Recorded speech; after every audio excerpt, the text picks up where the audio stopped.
सर्वांना श्री स्वामी समर्थ सात स्वामीची या यूट्यूब चॅनलवर तुम्हा सर्वांचे स्वागत। आज आपण बघणार आहोत काशी विश्वनाथ सातवे ज्योतिर्लिंग काशी विश्वनाथ। तर तुम्ही कधी ऐकलंच असेल की काशी ही पृथ्वीवर सगळ्यात पहिल्यांदा आलेलं नगर आहे, म्हणजे गाव आहे। तर त्याची कथा अशी आहे की जेव्हा शिव यांनी दोन व्यक्ती निर्माण केले, म्हणजे त्यांच्याच आत्मलिंगातून, ज्यांचं नाव होतं शिव आणि शक्ती। आणि कारण त्यांना पृथ्वी निर्माण करायची होती, माणूस निर्माण करायचा होता। मग त्याच्यानंतर त्यांनी त्यांच्याच तत्वातून, म्हणजे दृष्टीतून परत एक नर आणि नारी उत्पत्त केली, ज्याचं नाव होतं की पुरुष आणि प्रकृती। या दोघांना त्यांनी मग तपश्चर्या करायला सांगितली आणि शिवांना प्राप्त करून घ्यायला सांगितलं होतं। तर त्यांनी जेव्हा तपश्चर्या करायला सुरुवात केली तर तेव्हा त्यांना वाटत होतं की आता आम्ही तपश्चर्या कुठं करणार, आम्हाला तर योग्य स्थान कुठंच दिसत नाहीये। तेव्हा महादेवांनी काशी हे नगर म्हणजे स्थापन केलं। काशी हे नगर स्थापन केलं, ते 5 कोसाचं होतं। 5 कोस म्हणजे त्यांनी जागा इतकं सुंदर नगर तयार केलं, तर म्हणून त्याला पंचक्रोशी पण म्हणलं जातं।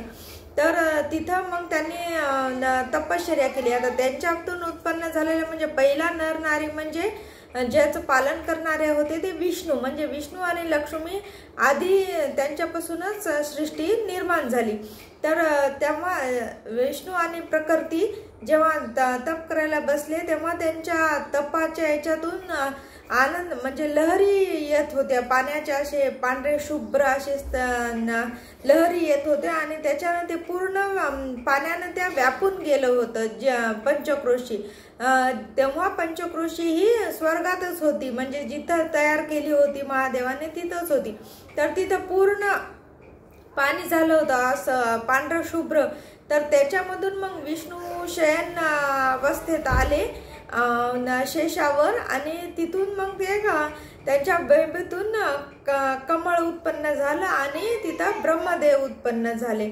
तर त्याच्यानंतर हे सगळं बघून या विष्णूने मान जेव्हा हलवली, हे काय की म्हणून अशी जेव्हा मान हलवली तेव्हा त्यांच्या कानातून एक मणी पडला, म्हणून त्या ठिकाणाला, ज्या ठिकाणी ते पडला त्याला मणिकर्णिका म्हणून स्थित झाले ते।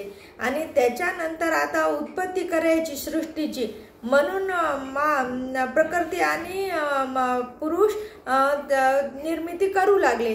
पण महादेवांना पुन्हा वाटलं की आता हे करायचं तर आता मला काहीतरी जग कल्याणासाठी करावं लागेल, म्हणजे यांना मोक्ष मिळवण्यासाठी, यांचा आराधना स्वीकार करण्यासाठी, यांची पूजा कशाची करतील याच्यासाठी, म्हणून महादेवांनी त्यांचं आत्मलिंग, त्यांचं ज्योतिर्मय स्वरूप हे काशी नगरामध्ये स्थित केलं आणि तेच काशी विश्वनाथ म्हणून प्रसिद्ध झालं। आणि अशी मान्यता आहे की जेव्हा जेव्हा प्रलय येईल, म्हणजे ब्रह्माचा एक दिवस जेव्हा पूर्ण होतो तेव्हा प्रलय येत असतो, आणि जेव्हा जेव्हा प्रलय येतो तेव्हा काशीला शिवजी हे त्यांच्या त्रिशूलावर धारण करतात, कारण ते नष्ट होऊ नये म्हणून। कारण काशी हे सगळ्यात पहिल्यांदा आलेलं नगर होतं, ते नष्ट होऊ शकत नव्हतं, कारण तिथं स्वतः महादेव विराजमान आहेत।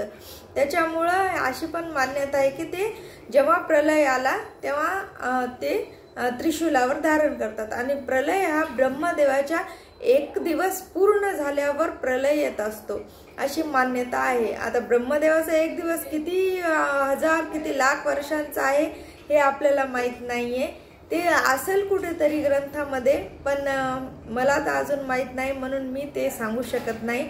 ही होती आपली काशी विश्वेश्वराची कथा, 7वं ज्योतिर्लिंग काशी विश्वनाथ। काशी विश्वनाथ भगवान की जय। हर हर महादेव शंभो। कैलासपते नमो नमः। श्री स्वामी समर्थ। धन्यवाद।